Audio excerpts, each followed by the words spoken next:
Hello, everyone. Welcome back to Stevecast. I am Steve. We've got a full crew today. Joining me is the man taking an especially relaxed approach to this week's Stevecast, Matt. Yeah. I'm pretty excited. Just playing on my futon here. Got this up on my big screen, 55-inch. Can't wait, fellas. Can't wait. Also joined by Borp, who it's just what time is it out there, Borp? It's 1 a.m. Yeah, and I'm celebrating 1 a.m. with a gin and tonic here. So right on. And again, full crew. We normally just have 3 people. We've also got Jeff with us here tonight. I'm excited. I seldom get the opportunity, but I had it work out tonight, so I'm super excited. Well, let's see if you're still excited in like 4 hours when we're done recording. Guaranteed. So we are watching a movie called WEDLOCK/Deadlock. I've seen it under both names. According to IMDb, it is Wedlock. Okay. This is another movie much like A Highway to Hell, which is fantastic. If you guys have not watched that yet, you should. This is another movie that I saw when I was way too young to see it, and I haven't seen it since. I remember being like a 10-year-old and enjoying this movie, but it could be good, it could be garbage. All I really remember from it is one, Rutger Hauer is in it, and he is always awesome. And 2, the general premise is there's a prison, and rather than having walls and barbed wire fences, everyone gets a bomb collar around their neck. And classic. Every collar is paired to another prisoner in the camp. And if those 2 prisoners get too far apart, they explode. Of course, the catch is no one knows who their bomb buddy is, and so the prison keeps people there because as long as you stay within the prison grounds, you are guaranteed to be close enough to not explode. And that's it. That's all I remember from this movie. I'm sure we're going to watch Deadlock better than Wedlock. Yeah, I don't know why. I don't know how they decided on Wedlock versus Deadlock. I've seen both names, but IMDb says Wedlock, so we're going. I'll try to research it. Yeah, I'm sure there's going to be tons of just logical gaps in the movie. We're going to point out all sorts of flaws with why this prison would never work. But I'm here for it. I want to check it out. This movie's not streaming anywhere. The only way we're able to watch it is because someone uploaded it to YouTube. Some dude with like a couple of hundred subscribers. Yeah, shout joined out. the club. I love it. Yep, doing the Lord's work. Is that what you're saying, Steve? Yes. They have preserved this movie because I don't know how you would. I mean, I guess presumably it's on DVD out there somewhere. But yeah, certainly not on streaming. Our Tubi, the greatest streaming service, has let us down this evening. Mm-hmm. The end. That's the intro. I do have some IMDb or LionDB quick facts if any of you want to hear some real quick. Of course. So we can look forward to a brief cameo from Mr. Danny Trejo as a tough convict murdered. Let's see. Early on, a movie theater billboard is seen playing Marked for Death. The movie was nominated for an Emmy for sound editing. So, turn up your surround sound. No, this movie. Wow. So the credibility. Yeah. This was a TV movie made for HBO. Okay. That's why the Emmy is the thing. Yeah, that was nice. Yeah. Yep. The concept of convicts wearing explosive collars around their necks, which will explode if they get 100 yards outside the prison or separate from their wedlock partner, was recycled from The Running Man, in which Ben Richards and other convicts wore explosive collars around their necks, which would explode if they tried to escape. Anything else interesting here? The movie was parodied in Wild Wild West with Will Smith and Kevin Kline when they wear magnetic collars around their necks and must stay within the perimeter to stay alive. But West steps out of the perimeter and West and Gordon are chased by razor-sharp discs.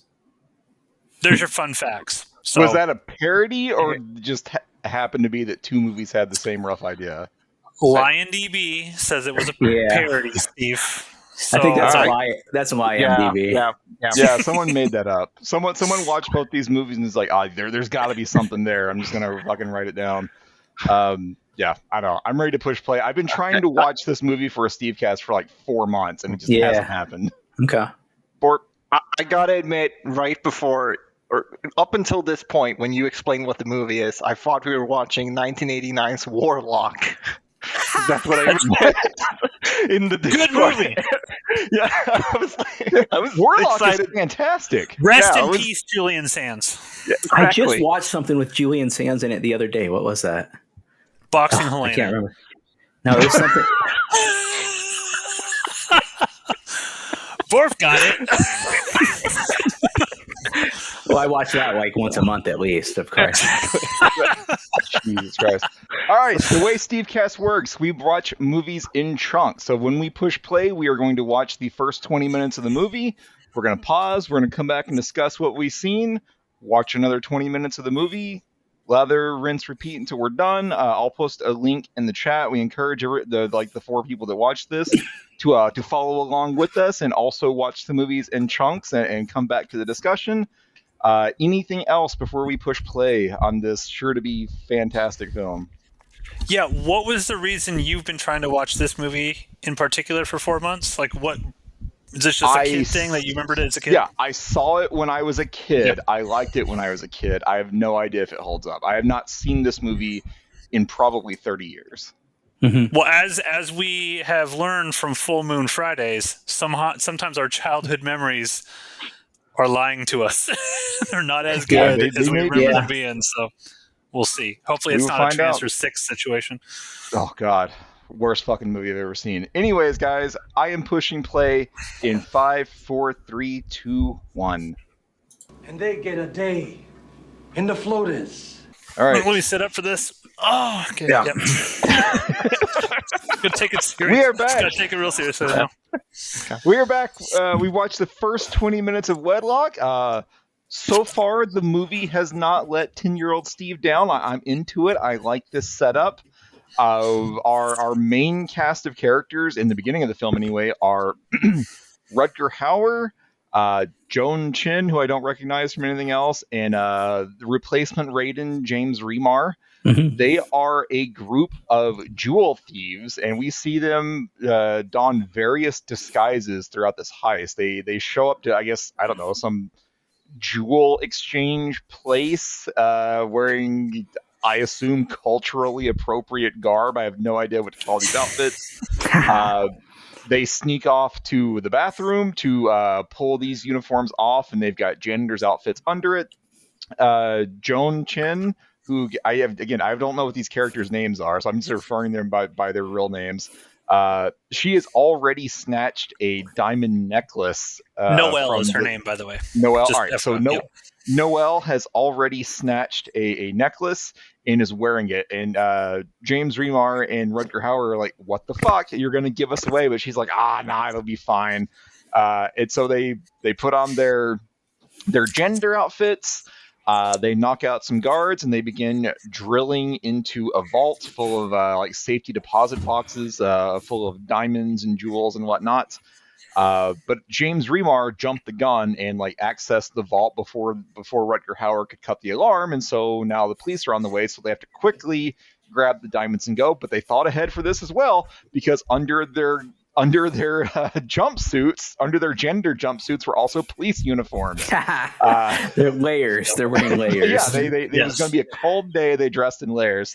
So now the three of them have all the jewels and whatnot, and they're dressed like cops. And so actual cops show up, and they try to blend in.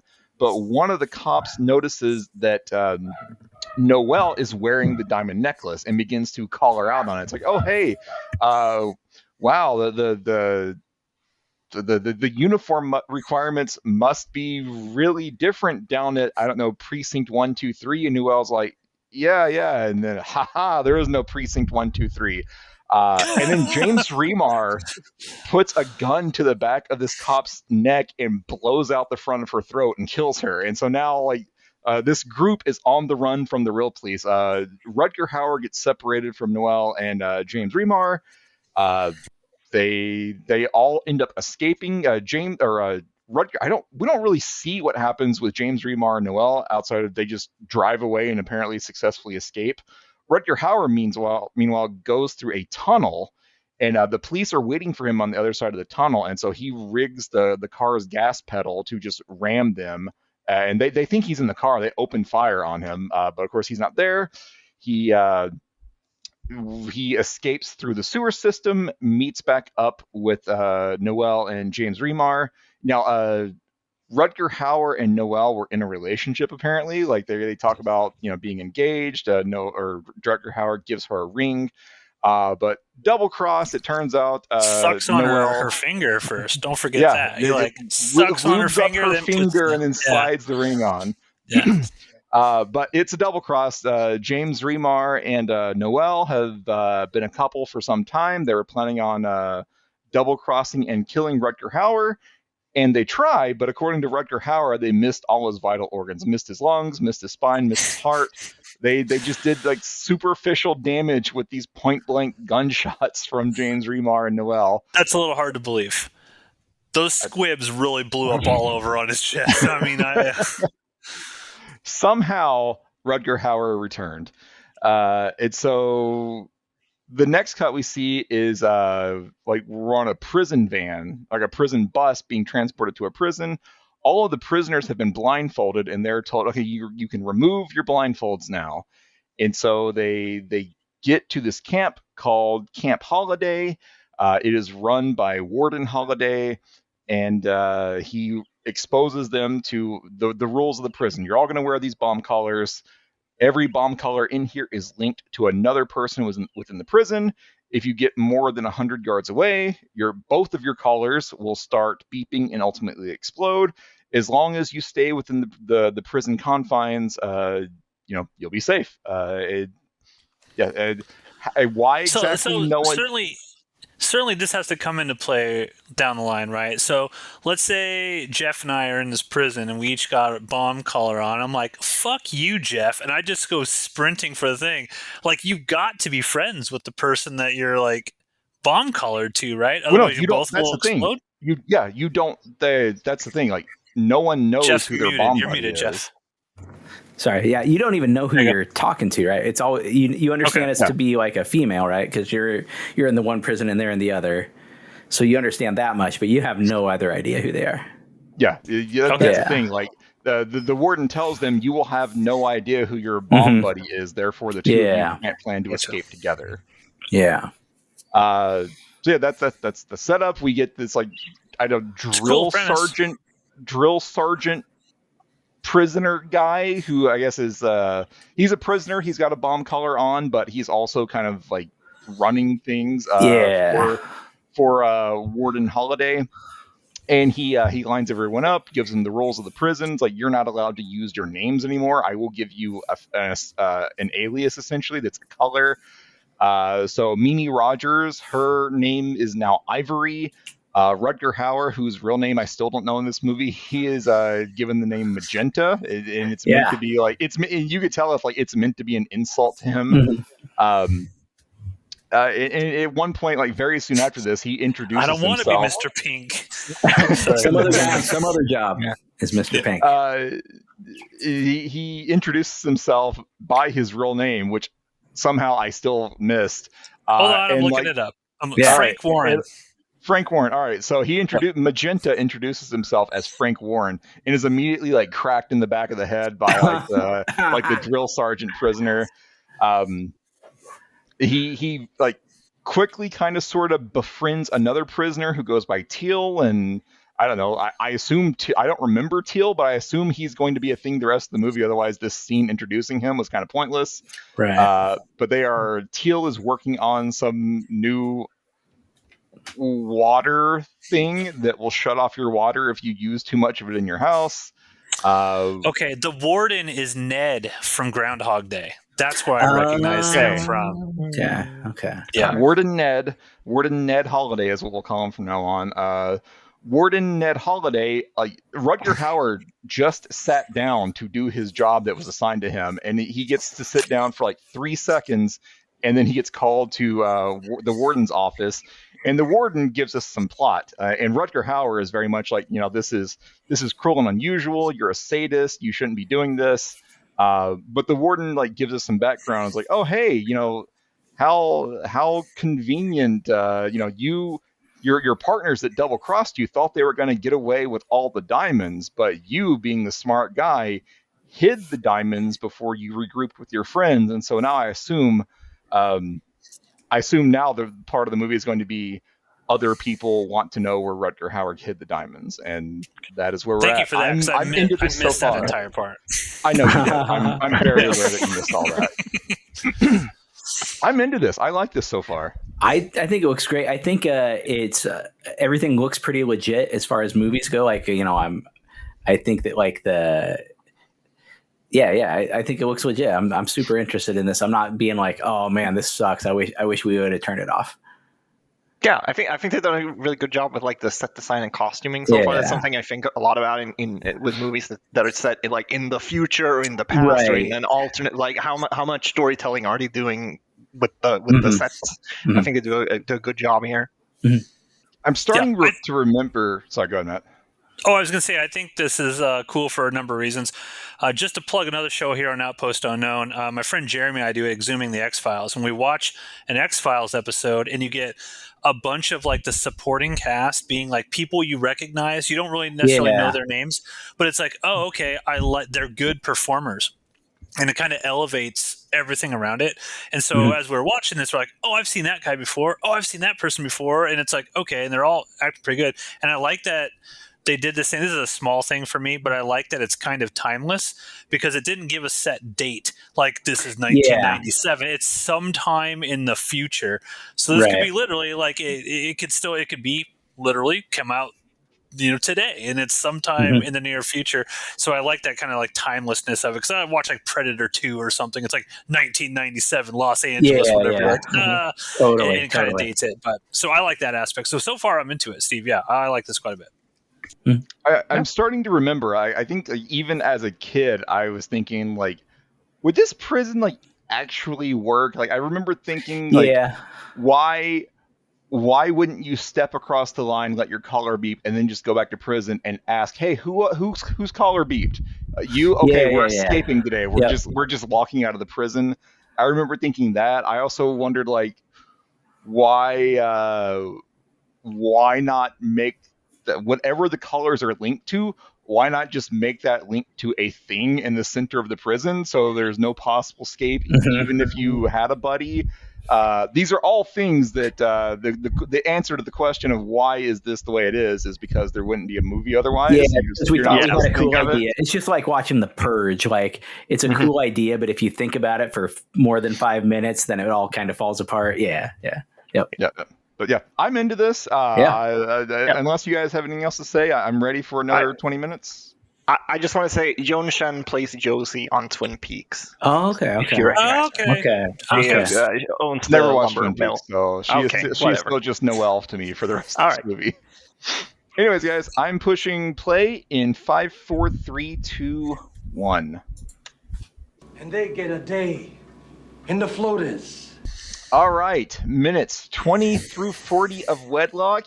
We got some action. We got some plot here. We got some misogyny, the hat trick, I guess. Everything a 90s action movie needs. Yeah. Everything a 90s made for HBO movie needs, for sure. They didn't have HR departments in 1990 whenever this was made. It wasn't the same thing. Yes. I love this. I'm so into this. So we get more plot. We were right about the diamonds. Warden Ned Holiday tells Rutger Hauer basically like, I know you hid the diamonds somewhere. Tell me where they are, and I will make sure that you have an easy time here. I will give you the easy assignments. I will make sure you are protected in prison. I'm not going to let you out, but tell me where the diamonds are, and I will make sure that you have a smooth ride from here. And Rutger Hauer, Magenta is like, no, absolutely not. So then, like, the next scene is Rutger Hauer getting framed for having a pack of cigarettes, and he gets put in the floaters. And we forgot to mention this in the last 20 minutes. The drill sergeant prison guy that we kept referring to, his name is Emerald. And so Emerald, when he's like laying down the prison rules to all of these new prisoners, he keeps telling people that if you do anything wrong, That's a day in the floaters. And we find out what the floater is. The floater is a sensory deprivation chamber. It's like a casket filled with water that you get locked into, and there's no sound, there's no light, there's no nothing, and you were just left there, and you're supposed to go crazy. And Rutger Hauer kind of does. You see various scenes of people opening the lid to this thing to either like help or fuck with Rutger Hauer. So Rutger Hauer has been in there for, I don't know, a day. And so, the warden goes and is like, hey, you want to tell me about those diamonds? And Rutger Hauer starts clapping and barking like a seal. Yeah. That's one. Later on, the warden comes back and the warden's like, where are the diamonds? And Rutger Hauer just like very breathlessly just goes, north. And so the warden's like, oh shit, he's broken. He's broken. I've got this now. And then Rutger Hauer, Magenta finishes the line, and it's North Pole, ask for Santa Claus. And he just gets the lid slammed back on him. Till brings him an apple and a sandwich at one point to help him out, because Till is his buddy until he's not, I guess. It makes sense now, because I was like, why did this guy just be able to walk in? But later on in the segment, we find out exactly why Teal can just walk in sensory deprivation. So it makes sense. Emerald opens the lid just to piss in Rutger Hauer's face. Yeah. And this is the only time that Rutger Hauer like closes himself into the floater chamber. But we get like the movie does like a good job of like establishing that like time is passing, because every time the lid opens, like he's got more facial hair. By the time that he goes in clean shaven, by the time he comes out, he's got like a full beard. So he's just been in this sensory deprivation chamber for like a couple weeks, I'd assume. Like they just fucking left him in there. But eventually, like the warden figures out, it's like, all right, the floater isn't going to break him. We've got to bring him out. And so they bring him back. And immediately, Ivory, Mimi Rogers, tries to buddy up to him again, and he is not having it. He wants nothing to do with Ivory. He wants nothing to do with any woman. His fiance like shooting him and leaving him for dead, I guess, like ruined women for him. He's not having it. Emerald, meanwhile, continues to be like, Ivory is my woman, stay away from her. And Rutger Hauer is like, she's fucking yours, I don't want her. It's like, I'm trying. She keeps coming and glomming all over me. I don't keep her away from me. He should just ask her, like, I'll pay you to keep her away from me. Yeah. So you finally see what Magic Hour is. I don't remember if we mentioned the concept of Magic Hour last time, but Magic Hour is a period where at the end of every day where the men's unit and the women's unit just meet and get to fuck. Yeah, you gotta go hang around with the Coens. Yeah, it says from 7 to 10, so it should be the magic hours. Yeah. And when Till is laying this out to Rutger Hauer, he's like, "Yeah, magic hour. You get to fuck a person of your choice." Like, man, I've never been so relaxed. So Till is having a good time in prison. So he is for a certain type of personality, it's probably a good situation. Yeah, he gets free health care too. So I mean, what is there to complain about? 3 meals a day. Have they explained why magic hour is a thing? Seems like a weird thing. Teal says that the warden believes it keeps all the prisoners more relaxed. Yeah, and that's it. That's all you get. Yeah. So it's a way for them to blow off steam and fluids. And so blowing something off. Yeah. So during Magic Hour, everyone else is trying to get laid. Meanwhile, Rutger Hauer is just like reading a magazine, and Mimi Rogers, Ivory, comes up to him and like starts like rubbing his shoulders and like pulls him off to a room, and he's like, stay the fuck away from me.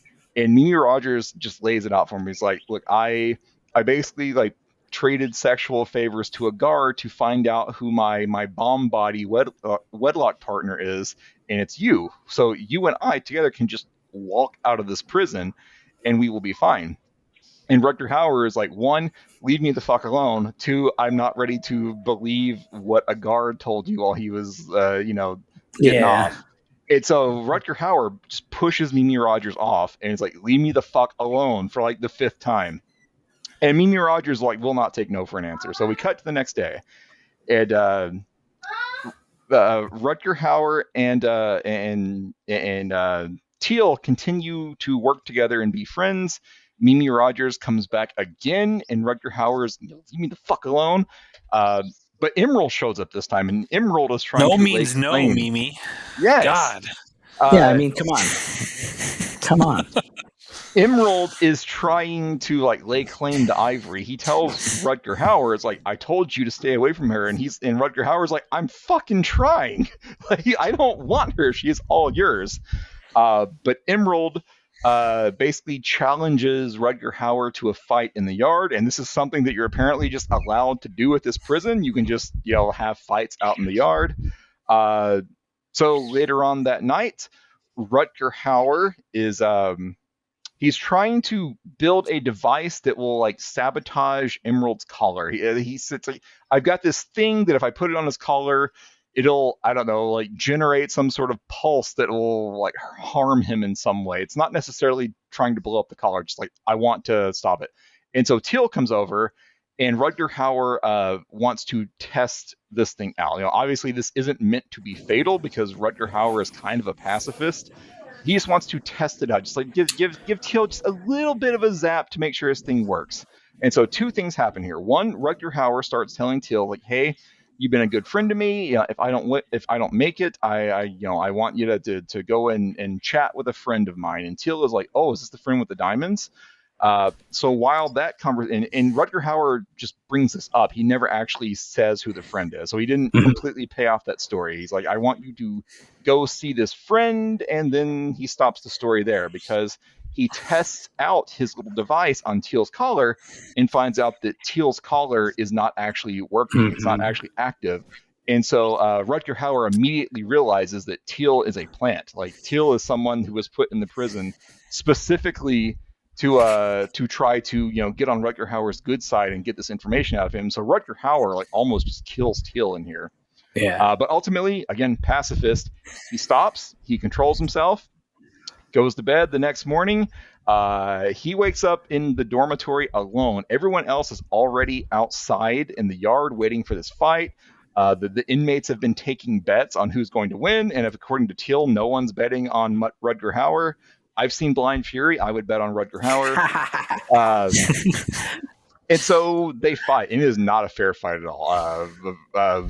Yeah. Emerald has a buddy that Matt has discovered. His name is Puce, which apparently is a dark red or brownish purple color. I've never heard that color before this movie. But Puce holds Rutger Hauer back, and Emerald starts beating the shit out of him. Kicks him in the balls first. That's important. Yeah. He grabs on the man code. Yeah, grabs him by the balls. Yeah, you can't do that. The balls are a target. So the warden is watching this, and the guards ask the warden how long do you want to let this go? And he's like, let him have some fun. But when Rutger Hauer looks like he's been beaten to a pulp, he grabs a stick. And Emerald turns around, and if Emerald sees the stick, he's like, "Oh, what are you gonna do with this little pansy ass stick?" And just kind of dismisses him and turns around. And Rutger Hauer jumps behind him, puts the stick inside his collar, between the collar and his neck, and twists it, which makes his collar activate. It's because they established early on that if you tamper with the collars, they will also explode. Yeah. And so this counts as tampering with the collar, and so it begins beeping. Puce's collar also begins beeping, so you find out that it just so happens that Emerald and Puce, these two guys that are working together, are also wedlock partners. So it's not a guy and a girl necessarily. It can be a guy and anybody in there. Yeah. But Emerald and Puce's heads both explode. I thought those were cool practical effects. And we got through that death scene right at the 40-minute mark. So now the warden has called an ambulance over. I don't know what this ambulance is planning on fucking doing at this point. Their heads are in giblets all around there. I hope they just pull a mop out of the back of that thing. But yeah, that's where I'm still into this. I am digging this. I like the lore of this prison that they've got going. Yeah, so the second 20 minutes, I think, are less, you have to say they're a little bit less compelling than the first 20 minutes, but I'm still into it. I love prison movies. and then B, you get the head exploding stuff, which I love. I think a couple of things are interesting. Like one, I don't think that Rutger Hauer's character has made sort of a bad or stupid decision yet in the movie. I don't think. So I think he's pretty it's easy to get on his side and kind of fall. I mean, obviously he was a jewel thief at the beginning, which is probably a poor life decision. So it's easy enough to get on his side and kind of root for him and follow him along. Like he's the one that I'm identifying with. And I'm like, he's doing the same sort of things that maybe I would hope that I would be able to do if I was in this situation. I also think it's interesting that I love prison movies generally. So just to see this presentation of an idea of what a prison would be like. I don't think not to get political or anything, but I don't think, for example, I support the death penalty. So, but I'm like, what do you do with these horrible criminals that have to be, set aside, set apart from society? We got to banish them to somewhere. So here they put them in this type of environment. Like you have your no escape movies with Ray Liotta, et cetera. So I'm always interested in different sci-fi ideas of what you do with a prison if you really could, go crazy and come up with some sort of weird thing. So I like that. I'm also lastly, I'm interested in diamonds are still super valuable for some reason. All these people, unless there's some twist coming where the diamonds are something more than just jewels, diamonds are a motivating factor in this world. Still, we have this dystopian futuristic prison society, but a diamond is still super important. So I'm interested to see there were a shitload of diamonds. So maybe if it was just one diamond, no one would care. Yeah. Okay. Maybe it's a quantity there were versus hundreds that Rutger Hauer had access to. Yeah. I'm also into this. I like Jeff. I enjoy these types of prison films. I also like dystopian films. I think any prison film where it's dystopian and it's say this. I think this was in the first 20 minutes where they're thinking of ways to have a prison without fences and big walls and stuff I know that stuff is super interesting to me. I also like any movie that has a lead character that's very First Blood Rambo situation where it's he doesn't want to fight. He can't fight. He doesn't want. They keep pushing him. Why you keep pushing him, man? I enjoy that as well about Rutger Hauer's character. Yeah, why spend all the money to build a wall when you can just put some bomb collars on their throats, right? We're actually saving money as taxpayers in that sense. I kind of on Jeff's side of the coin here. I'm less interested in this 20 minutes than I was the first. I didn't hate it or anything. Kind of came back around with me with the exploding heads that kind of popped back up. I did like the sensory deprivation chamber thing, but it also seemed like we have no money. Let's just put a little bit of water in this thing, and then that's the floater thing. Yeah. And I was sitting there as I was thinking about it. I was like, okay, Rutger Hauer has been in that tank for 2-3 weeks, maybe. Who knows how long? He's had been drinking his piss water. He pissed that thing. You got to drink water. He's been drinking his own piss water still. Maybe we're to seen Waterworld. It's perfectly normal. Maybe we're to assume that Teal was coming back frequently to bring him a cheese sandwich and an apple. Yeah. Regardless, he needs to drink water to survive. So Rutger Hauer was drinking his own piss in there. Yeah.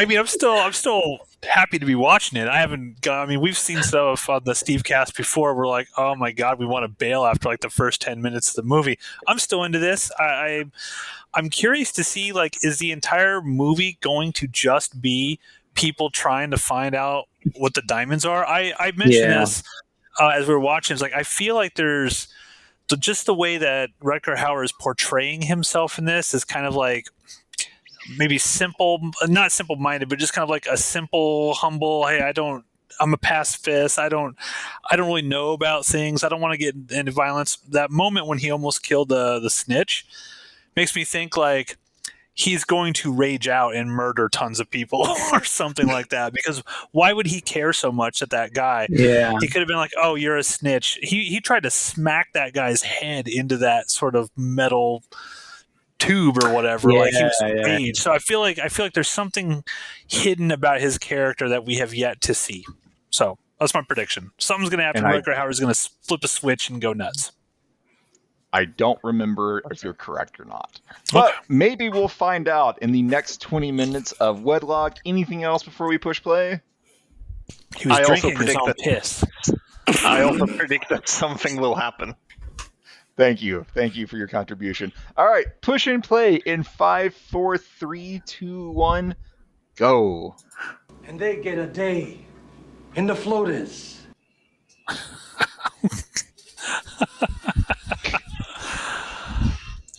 Full Body Massage was a Showtime movie, Steve. All I know is I've seen it. I'm sure you have. I'm going to read this little quote here from Full Body Massage for the trivia. In this movie, Mimi Rogers spends most of the time with her clothes off, getting a nude full body massage by her co-star Brian Brown. Asked if it felt great, she said, "I thought it would, but nothing I did felt good. I was either straining my neck or laying on a cold metal table. I did that because I thought it was a fascinating script with interesting dialogue." I bet she did.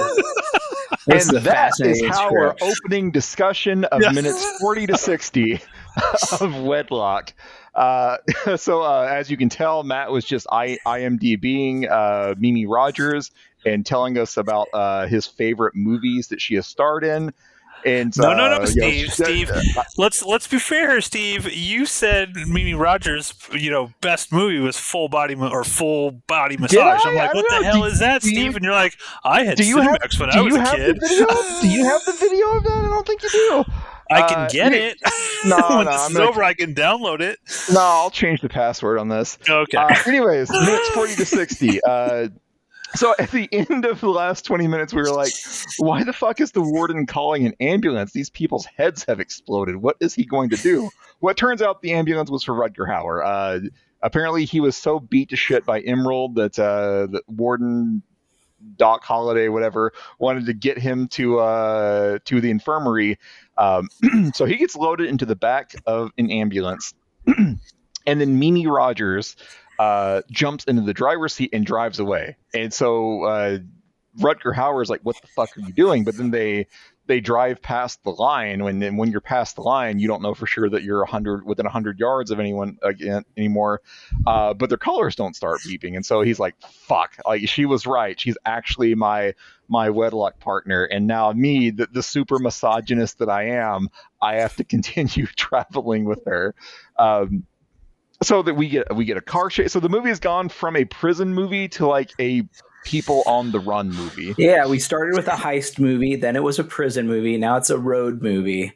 I don't know what's next. There's many layers of Wedlock here. So they get chased by more prison guards. They drive out to a cliff.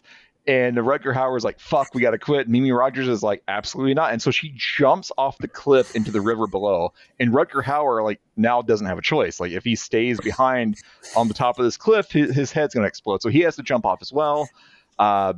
They survive, this being in this river, but Mimi Rogers has essentially, like, drowned. And so Rutger Hauer gives her, like, movie style chest compressions, which basically is like he gets a hand on each tit and just like starts like pressing on her. That's how it works, right? Yeah, in typical movie fashion, she just spits up water and immediately comes back to life. Well, Rutger Hauer hasn't removed his hands from her tits yet, and so she slaps him, but then Rutger Hauer just slaps her back. Then they continue to be on the run. No one in this movie wears like normal clothes, and so they see a car with a suitcase in the back, and so they steal the suitcase and put on the clothes that were inside of it, and these clothes make them stick out even more than their prison jumpsuits, and so they're like, fuck, we got to get some real fucking clothes, and so they go into a magic crystal shop that is like right next to like a cowboy western store. And while Rutger Hauer tells this woman who's really into essential oils and crystals that just show me your finest crystals, and he's over there holding this one. He's like, oh, I feel some good life energy off of this one, just completely mocking her. Mimi Rogers is off to the side, like stealing all the cash out of the cash register, and then they finally tell Rutger Hauer, yeah, this magic crystal is $1,300, and Mimi Rogers says absolutely fucking not. They rob this woman. They buy some slightly less conspicuous clothing. Like what is Rutger Hauer wearing? It's like a Christmas sweater that's been turned into like a jacket. It is bizarre, whatever the hell this thing is. I think like nothing in this movie, other than the concept of the collars, nothing in this movie is actually sort of portrayed as very futuristic at all. But the collars in their prison concept, and then also, I guess, the clothes that they're choosing to wear, like when Bill and Ted are in the future and their clothes look funny, right? It's like that's kind of the way they're showing us that it's the future. Yeah, I guess it's just very weird. Like no one wears what we would consider to be normal outfits here. Well, remember, it's timeless. It just says sometime in the future. It could be 3 months from when the viewer is actually watching this. This is like next week is the future. Yes. Yeah. Now the Magenta and Ivory, Rutger Hauer and Mimi Rogers, they've now got some money. They have slightly better clothing. And so now they've gone to get a hotel room so they can finally get some rest. Meanwhile, back at the prison, James Remar and Noelle, the woman who double-crossed Rutger Hauer, have shown up. And it turns out this was all a plot by the two of them plus Warden Holiday. They were all working together to find these diamonds. Everything so far has been like a plot, a scheme. We don't know yet if Mimi Rogers is in on it, but it seems like they fully intended for Rutger Hauer to escape and lead them to the diamonds. There's some bickering. The diamonds are apparently worth $25 million, and they were going to split that 3 ways. A third for the warden, third for James Remar, third for Noelle. But the warden's like, nope, my plans have changed. I actually want half of it now, and you two will split the other half. There's bickering, but eventually Noelle's like, it's fine, we'll take the half. In the hotel room, Rutger Hauer is seen like taking apart his collar. He doesn't disarm it. He's I guess just examining it, because we find out very soon after this that the collar is still in effect. The police show up because they're on a news report, and the motel, I don't know, person that runs the office recognizes them, calls the cops. Rutger Hauer is like, we're surrounded, we've got to give ourselves up. But Noelle and James Remar have shown up, and they start killing the cops. And the cops don't know what's going on, and so they assume that the two escaped convicts are fighting them somehow, and so they start opening fire on Rutger Hauer and Mimi Rogers. They run off. They go to a bus station.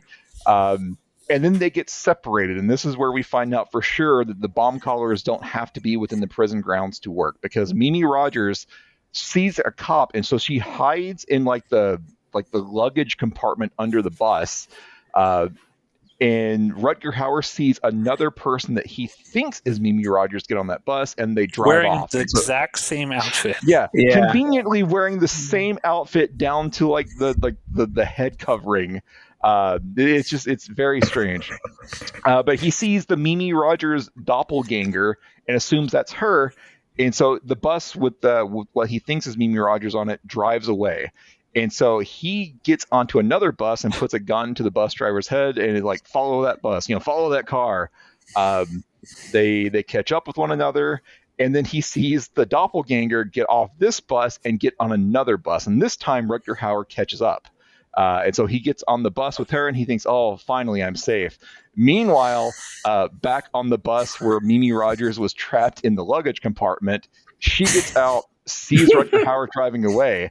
And so she has to sprint to try to keep pace with this bus. Their bomb collars start beeping. She is hustling to the best of her ability. Rutger Hauer manages to get off and stop the beeping. They exchange some one-liners, but now they know the police are onto them. They know the police are in the area. They have no choice but to basically sleep outside for the night. We get Mimi Rogers' backstory. She was engaged, or I guess dating. I don't know. She had some sort of relationship with this powerful senator's son, and someone, presumably the senator, planted a pound of heroin on her, and that is what got her sent to prison. During her conversations with Rutger Hauer, she's like, can we go to this specific city? And it's not explained why at the time, but she eventually tells Rutger Hauer, that senator's son that I was with, he's getting married this weekend. I want to go see him. And then afterwards, we'll do whatever you want to do. And that is about where we have stopped. Thoughts, opinions. Don't everyone speak at once. Yeah. So go ahead, Jeff. Go ahead. Yeah. I don't want to say that it's like it's been downhill, but maybe slightly. You could say that. You could say from that. the strong start. I think it's funny that I'm like, hey, allow yourself to explore the dark corners of your mind for a moment. And like, I think it would be funny if like Mimi jumps off the cliff, and like Rutger's like, Sally, I'm sorry, you made me. You made me do this. I'm not going to chase you forever. This is ridiculous. You got to watch me die. And he just like stands there and like lets his head explode, like, and lets it happen. I think that would have been super hilarious. You make a bunch of short films out of this movie. Yeah. So again, plugging Exhuming the X-Files. I have become fascinated by watching old media when they bring up some sort of monetary content and then finding out, well, how much is that actually in today's money? So we did an Exhuming the X-Files, and there's an episode where this orderly is complaining that he gets $5.50 an hour to wash an old man's ass every single night. And so I was like, well, how much would he be making in today's dollars? So that's like $11. Probably not something we want to be doing for $11. So I actually looked up $25 million in 1991. How much do you guys think $25 million in diamonds would be worth today? $60 million. 100. 100. Okay, Borp. 75. In Danish crown? No, I'm in dollars. Oh yeah, you're Swedish too. It doesn't even matter. $57 million. I was the closest. 57. So Steve was the closest. $57 million. So would you go through all of this for $57 million in diamonds? I'd go through all of this for Mimi Rogers. Steve, you have a thing for Mimi Rogers. This is brand new. I'm learning things about you I did not know. I wouldn't kill anybody for money. Yeah. They've killed a lot of cops. Like a lot of them. Like, There's a lot of dead cops. Rutger Hauer hasn't done any of that. The bad guys in this movie have done all of that. It seems like the movie's taking pains to this point to sort of like make it okay for us to always be on Rutger Hauer's side. Like he hasn't done anything that's like really morally conflicted so far. I mean, obviously, then other than being a jewel thief at the start, but like he's like a pacifist jewel thief. He's like he even like chastises James Remar in the beginning. He's like, you told me, no cops, no killing. Like we weren't even supposed to have guns with us. The only person that like Rutger Hauer is directly harmed is Emerald, and I know great loss there. Emerald was trying to kill him. I guess he started to kill Till, but he pulled back. He also slapped Mimi Rogers pretty hard. Well, I mean. There's this 20 minutes kind of sucked for me. This kind of sucked. This was boring. It's fair. It was more interesting when it was a prison movie. It's becoming less and less interesting. It feels TV movie right now. Did you remember any of this, Steve, or did you only remember the prison portion when you were a kid? I remembered that they escaped. But I didn't remember how much of the movie was in prison versus how much of it took place during the escape. And right now it seems there's 40 minutes left, so it's roughly like 50-50, maybe 60-40. I'm still into this. I'm still enjoying my time here, but we have 40 minutes left, and I feel like by the time we get to the end of that 40 minutes, we're going to be like, this should have been like a 75-minute movie. This needs to be the downtime, and it needs to turn around and start moving uphill. Right. We got some character moments. We learned Mimi Rogers' tragic backstory. Like, so I assume that that Rutger Hauer is going to start like warming up to her and being like less of a slappy misogynist. I'm hoping that's what happens. The other bad guys, James Remar, and Noel have re-entered the film. I don't know. I'm still into it, but I agree. Yeah, this 20 minutes probably could have been done in 5, and the movie would be better for it. So, anyways, last thoughts before we start to minutes 60 to 80. Borp, what's your favorite Mimi Rogers movie? I don't know if I've seen It's any. Full Body Massage, and I'm pressing play in 5, 4, 3, 2. Let's watch that 1. for Stevecast next. Let's watch Steve watching Full Body Massage. No, my camera will be off. And they get a day in the floaters. All right. After some technical difficulties, we are back with after a minute. Steve, 60 tell us through you 80. needed some Mimi time. I mean, I did. My camera froze at an unfortunate time where Mimi Rogers is getting undressed, and my hands were off convenient.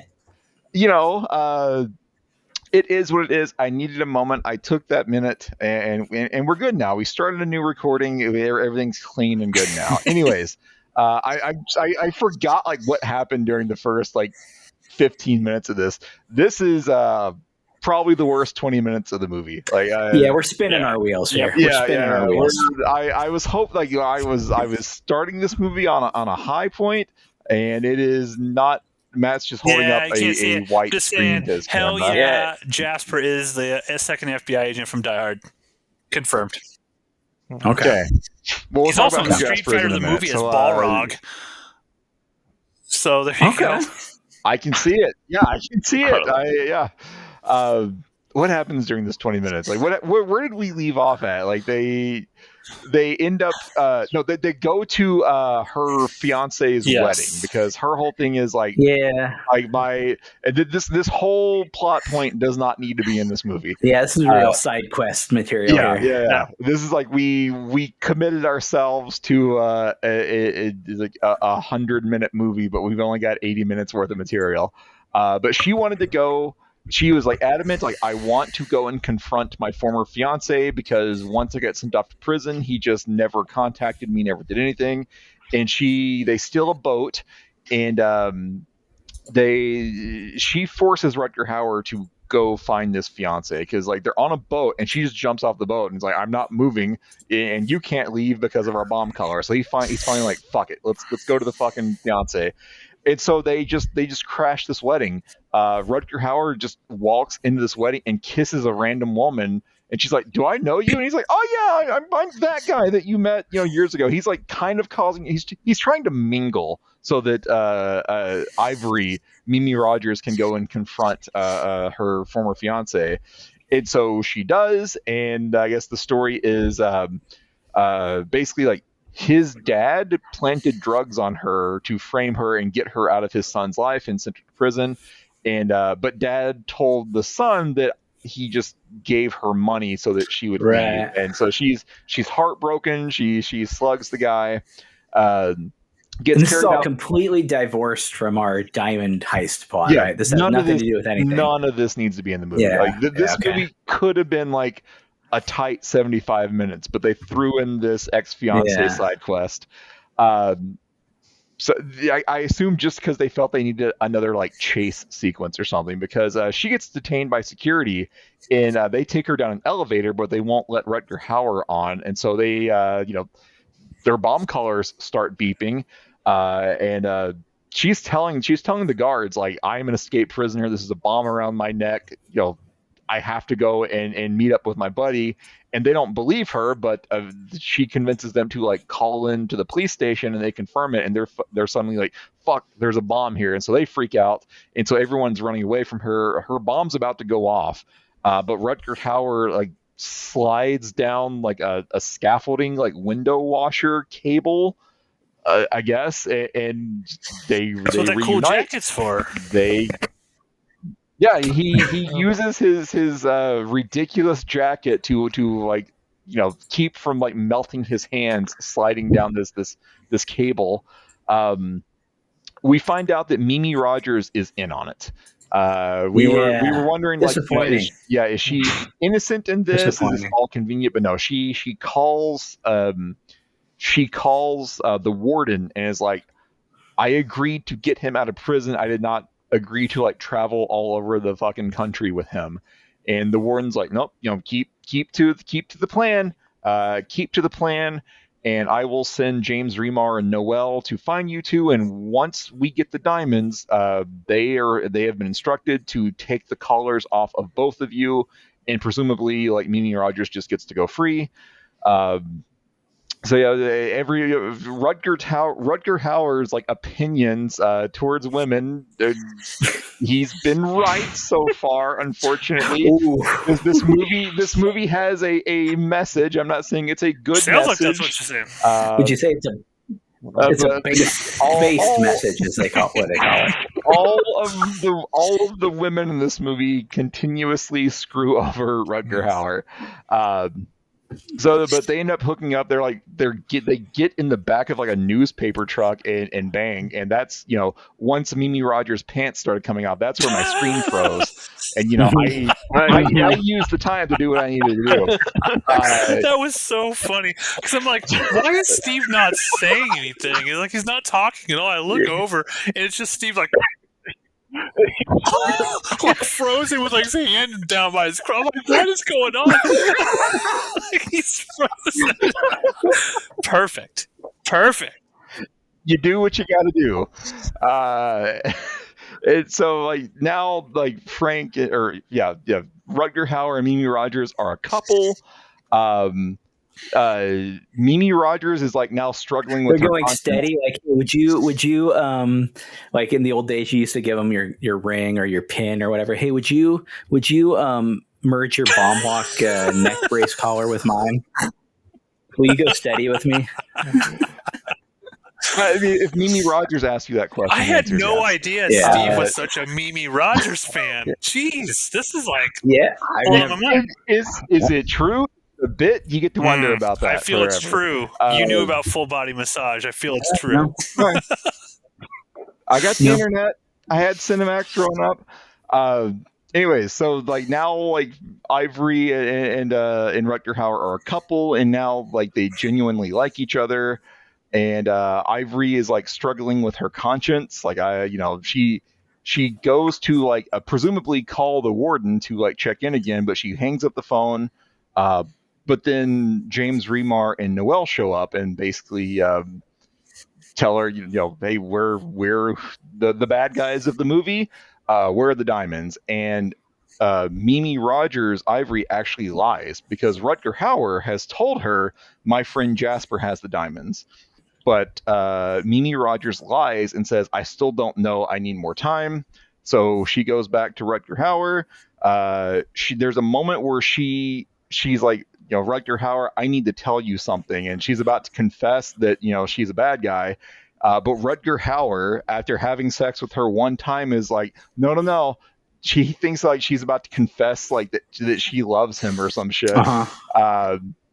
And he's like, no, don't tell me yet. You can tell me when this is over.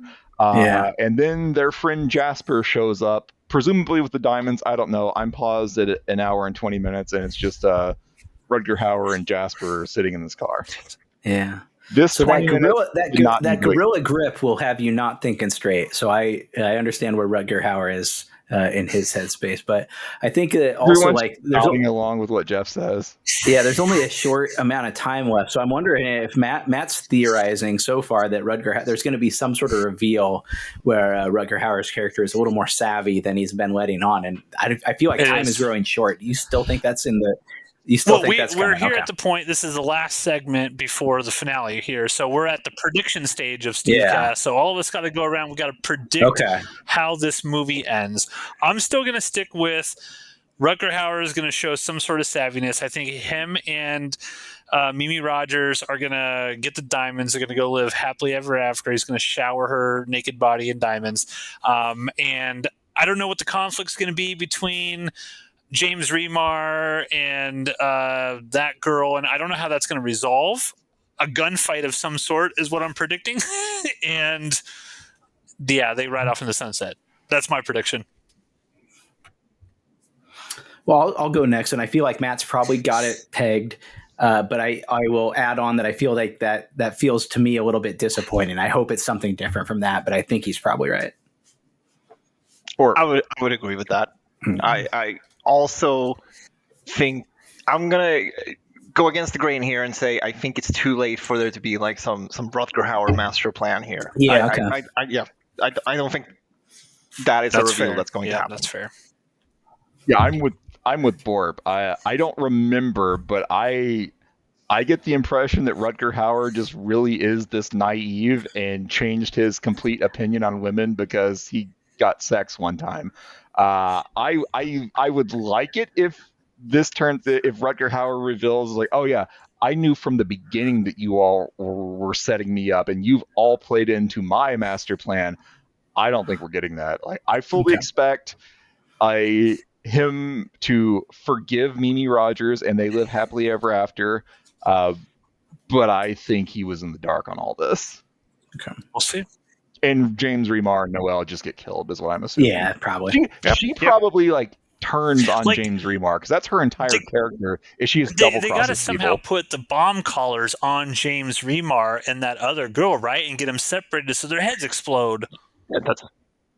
Yeah, you got to fire off these Yeah. bomb collars. This is like Chekhov's gun. Yeah, but the bomb collars after they escape prison, the bomb collars have not played a role in much of this movie. I'm very disappointed. Separated, Seems like the elevator and the thing. I mean, yeah, they get separated, and then one of them runs to the other, and they catch up. Like I feel like there should have been more that they could have done. That they should have done. I don't know what they could have done, but this idea did not have the legs that this writer thought it did. No, but that's a good call. There should be more head explosions. 100%. Yeah. What movie can't be improved with head explosions? let's finish the last. No, finish the last 18 minutes. Guys, let's finish this movie. Yeah, let's get it. Last 18 minutes and 20 seconds of this movie. Pushing play in 5, 4, 3, 2, 1. And they get a day in the floaters. They still got $12 million, right? They'll be okay. No, I thought they blew it. I mean, all the money that's left is blown in the wind there. There's a No, they got a suitcase. Briefcase. Oh, they have a suitcase. They have her suitcase. suitcase. The okay. The woman they blew up. Yeah. Okay. Disappointed in that. All right, we don't have to watch the credits. There's not a stinger setting up like the expanded universe. There can't be a stinger. No, Powerverse.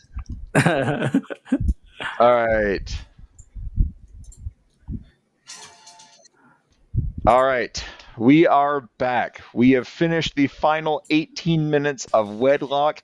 Very disappointing. Like this movie, I still feel like this movie started strong. Mm-hmm. It had a cool premise. Matt is shrouded in darkness, but he's come back now. It has a cool premise, and then it just they ran out of material about 40 minutes in, and it shows. So the last 18 minutes, Jasper, Ivory, and Rutger Hauer go to a brewery where everyone thinks Jasper has hidden the diamonds. James Remar and Noelle show up and kill Jasper, and there's just like a tool case, and everyone continues to think, okay, the diamonds are in the tool case. Well, we'll find out what happens with that later. But James Remar has the gun pointed at Rutger Hauer, and he's like, you can't. Are you gonna make the same mistake? Are you going to shoot me again before you have verified that you have the diamonds? And so he throws this case under like I guess like a vat of like grains that are going to be turned into alcohol. And so when he does that, Ivory pulls a cord that drops all this grain on him and serves as a distraction. Ivory, Mimi Rogers, like her like deceit has been exposed, and Rutger Hauer at first is like, son of a bitch, the ladies did it to me again. As soon as Mimi Rogers dumps this grain on James Remar, it's all forgiven and they're working together again. So James Remar and Noelle are chasing them throughout this brewery. There's a fight between the guys. James Remar gets knocked into like, I don't even know, like a silo with just some funky water at the bottom. He's hanging over the edge, and he's begging Rutger Hauer to like save him. And Rutger Hauer, again, pacifist, all around good dude, stupid but good dude, actually is like, oh, fine, I'm gonna save my friend because I can't have a guilty conscience. But then Noel, the only person who can successfully fire a gun in this movie, shoots Rutger Hauer in the arm, which causes both of them to tumble into the bottom of this vat. And so now Noel is standing over them with the gun, and Rutger Hauer and James Remar have a moment where he's like, why'd you do it? Why'd you double cross me? Was it the woman or the money? Or was it the woman or was it the money? And James Remar is like, that's the woman. And then Noel just shoots James Remar and kills him because she's like, it was the money for me. But she's out of bullets at this point. So Mimi Rogers gets them out of this vat, and they escape, and they go to an abandoned nuclear silo that just happens to be around the corner from this brewery, and they finally deactivate their bomb collars. We get happy in credit music while they drive off into the sunset to find the money. The diamonds have been turned into money now. But we were like, why is this happy in-credit music playing when there's 8 minutes left? Well, when they get out to find the money that Jasper hid for them, here comes a helicopter with Warden, Holiday, and Noel, and it turns out they had put a tracker on their car. And so, the bad guys are like, ha ha ha, we've beaten you again. So now the Warden and Noel are going to split up the money. The Warden gets on the helicopter with one briefcase full of like $12 million. Noelle is getting her last like evil monologue out on Rutger Hauer and Mimi Rogers. The Warden had given her like the detonator to the bomb collar, and so he's like, save your bullets, just blow them up. And so she makes her final monologue, and then she pushes the button, and the helicopter that the Warden was on explodes. And then she is holding a keychain, and it explodes. And it turns out Rutger Hauer had saved the bombs from their bomb collars and planted them on both the Warden and Noel. So the bad guys are dead. Now Rutger Hauer and Mimi Rogers have like a typical 90s action movie last words to each other, and they're going to live happily ever after with $12 million. Very, very disappointing end to a movie that I feel started strong. Yeah, I mean, that sums it up, right? Because even through, say, minute 40, I was still like, okay, yeah, let's see what happens. Strong start, strong premise. Rutger Hauer's great. We have James Spader. We have good talent in this movie. James Remar. That would have pulled some weight. But yeah, it has everything it needs, but it just starts strong and then never gets any better, which is sort of the problem. Yeah, the cool premise runs out of steam real fast. Like we were talking, like the bomb collars like very quickly serve no purpose in the movie. Yeah, they give you one at the beginning to set them up in the prison, and then the rest of the movie. I mean, we need some more exploding heads. We need some more bomb collars. Yeah, I feel like the main problem for me here was that every 20, 30 minutes, the movie switched genres to be like something completely different. And it's like it started as this Running Man-esque type of dystopian thing, and then it's like The Getaway, and then it's like a generic action movie at the end. And I feel like as the movie continued, a lot of those ideas became less and less interesting.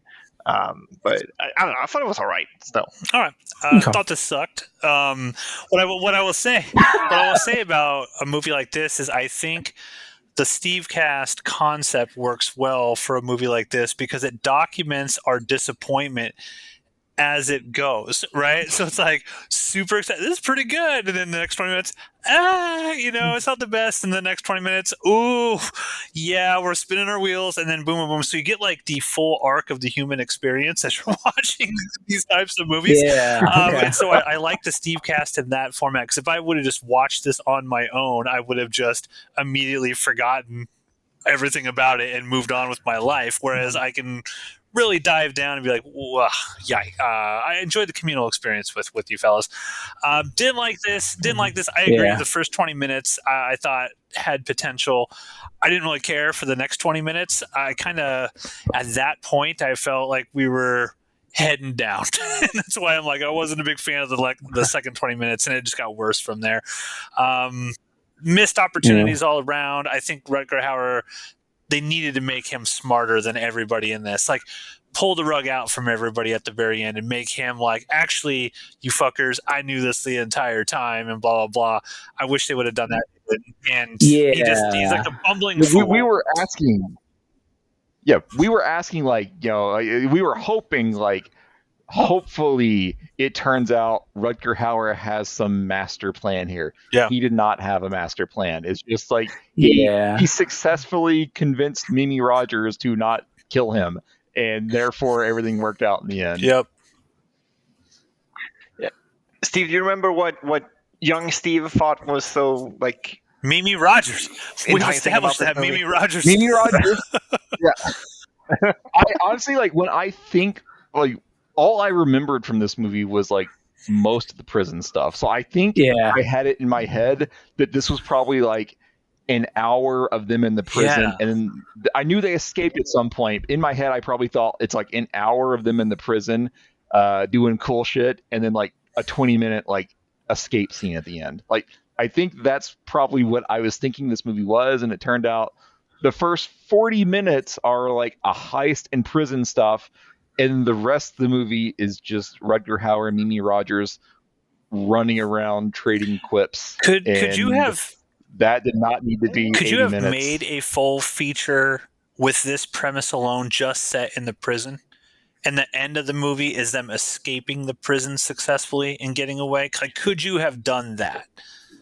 Like, is there a way? I think you could have just made this like a normal, like, people suffering in prison movie, and it's just the bomb collars are like a peripheral thing. It's just like the bomb collars are an ever-present threat, but they're not the focus of the movie. It's like they come into focus at the end when they're trying to escape, but the rest of it would have just been, like Rutger Hauer like getting put through the fucking ringer by Emerald and the warden. Like, he's, they're just grinding on him, trying to like wear down his will so he turns over the diamonds. And after an hour of that, there is this like triumphant escape, but instead they escape like almost immediately, and then go on this hour-long. Turns out the diamonds were up his ass the whole time,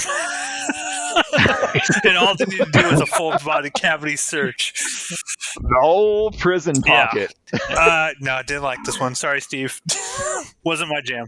No, it's fine. I think I'm still net positive on this, but I'll never watch it again. Yeah. Well, I think it's interesting for me is it's always a risk. Like, I most definitely have movies that I remember from watching when I was young. I remember them fondly, or in my mind, they're cool. It had stark imagery that lives on with me today.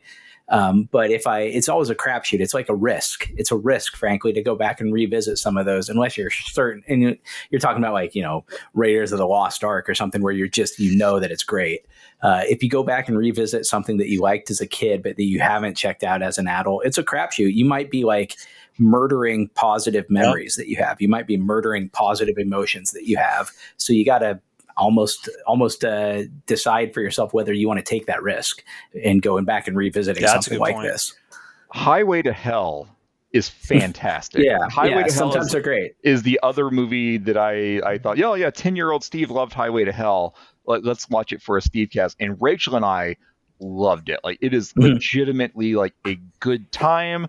It's got all sorts of cool, like, even though it's like set in hell, they work in like the Greek underworld into the mythology. There's like a Cerberus dog in it. There's all sorts of like really cool I should stuff have in been on that that movie. episode. And I probably would have liked it too. You should have been. Yeah. We kept inviting you. Yeah, watch. It's on Tubi, source of all great things. I'll watch that right after I watch it's a Full Body really good Massage movie. tonight. Right. That's the next thing. All right, good idea. I was hoping for some of that magic in this movie, and it was not there. I'll never blame anyone for trying. That's bold. I'll blame Matt for trying. I've seen his movies.